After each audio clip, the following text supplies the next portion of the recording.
ألم تروا أن الله سخر لكم ما في السماوات وما في الأرض وأسبغ عليكم نعمه ظاهرة وباطنة ومن الناس من يجادل في الله بغير علم ولا هدى ولا كتاب منير وإذا قيل لهم اتبعوا ما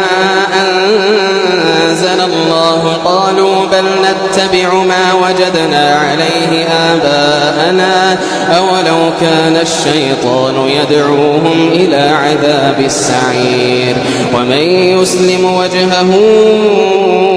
إلى الله وهو محسن فقد استمسك بالعروة الوثقى وإلى الله عاقبة الأمور.